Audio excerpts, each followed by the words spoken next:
Get out of my mind, novice. There is a war to be won. So the open beta for Heroes of the Storm is going to be released soon, and so a lot of new players are probably going to get into the game, because currently it's in closed beta, but as soon as it goes into open beta, anybody could get into the beta, and it'll probably be a lot of people in the getting into this, and the full release is coming out very soon after that. So I decided to make this video to kind of show some of the new players just getting into the game a real easy build they can use to get started with this game. And this is for the character Valla, who is also really cheap character or hero to buy. I believe she's only 2,000 gold, so it shouldn't be any trouble for anybody to get her.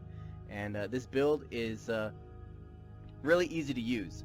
So even new players who aren't very experienced with this game should be able to use this build fairly easily. And the first thing for this build is Rancor, and it says each hatred stack increases attack speed of 1.5%. And now this Rancor is obviously a passive trait, so there isn't no action you need to really employ it. And basically this just will increase your attack speed the more you attack. And you can stack up to 10 hatred. So ultimately you can stack up to 15% increase in your attack speed. And Rancor is the first one because a lot of the other abilities are going to build off of Rancor. The next one for this build would be Vampiric Assault. And this is a passive ability, again, easy for new players because it's just automatic, you don't have to do anything to use it. And it says basic attacks heal for 50% of the damage dealt to the primary target. So this is going to synergize well with Rancor, because Rancor is going to increase your attack speed, and then Vampiric Assault is basically going to increase the rate at which you heal from those attacks. So it works really well, especially if your health starts to get kind of low. You can rebuild it really quick. You can attack walls, you can attack minions. Attacking anything is basically going to recover your health.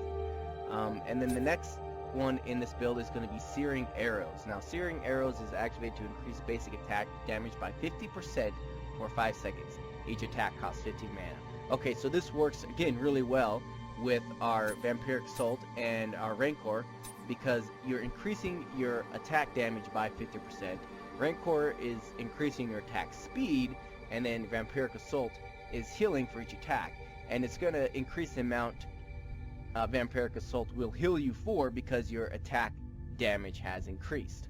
So basically these three traits or talents are going to be kind of like the linchpin of this build, kind of the foundation. Once you get those Searing Arrows, your hero becomes actually pretty strong, and and she becomes really dangerous, you know, because players will have a tendency to underestimate her, because with those Searing Arrows you deal a lot of damage, but also she basically becomes a glass cannon at this point, because she can deal a lot of damage and take out heroes really fast. However, she doesn't have the downside of the glass cannon, which is dying really quick. Like, as soon as anybody gets in close, you die immediately.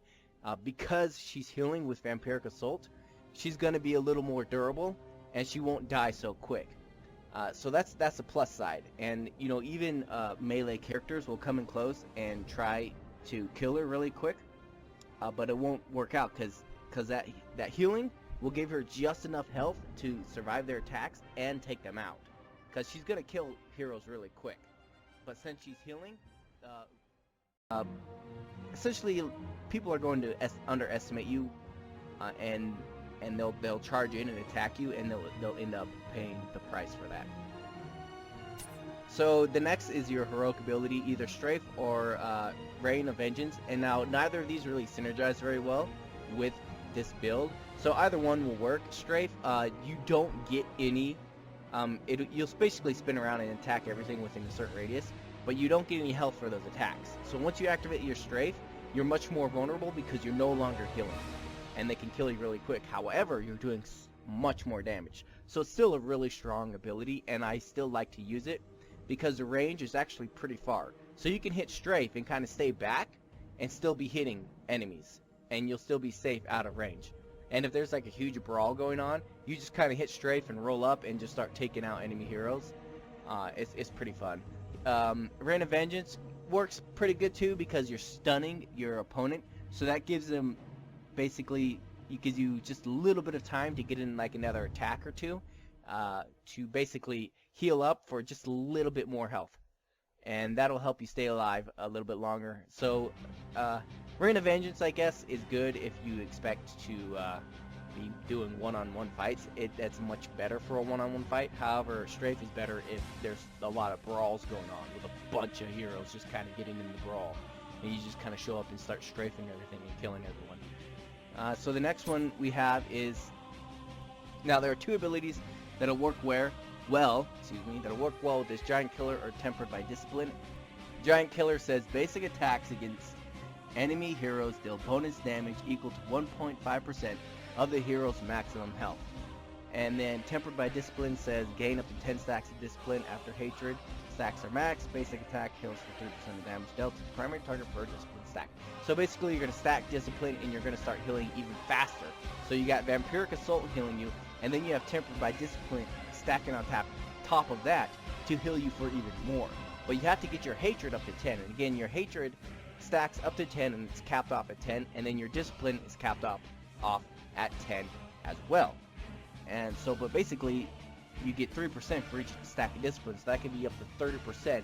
And then you have Vampiric Assault healing for 15%, so what is that, 45%?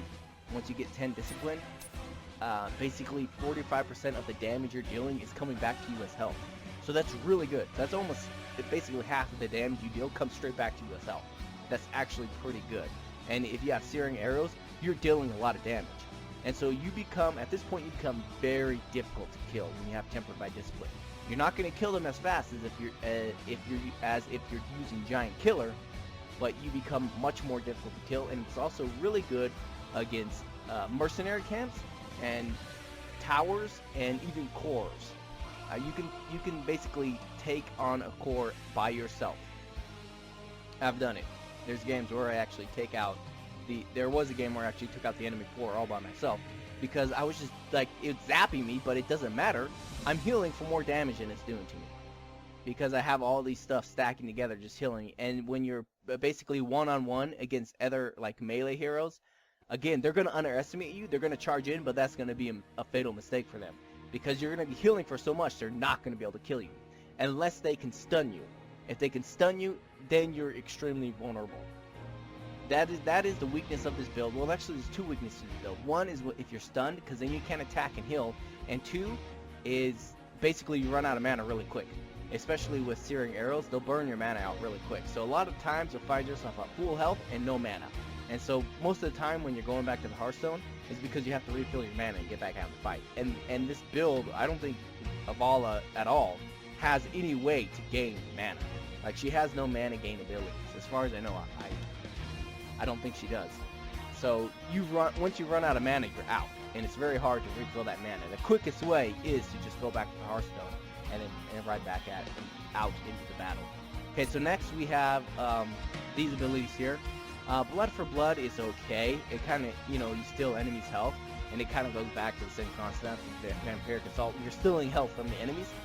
But, I used to use it, but then I found out I wasn't really using it that much. And one that I used a lot more was Tumble, which basically allows you to roll twice. Because since she is vulnerable, if you find yourself ambushed or surrounded, it's good to just roll out, because you can tumble out of the fight.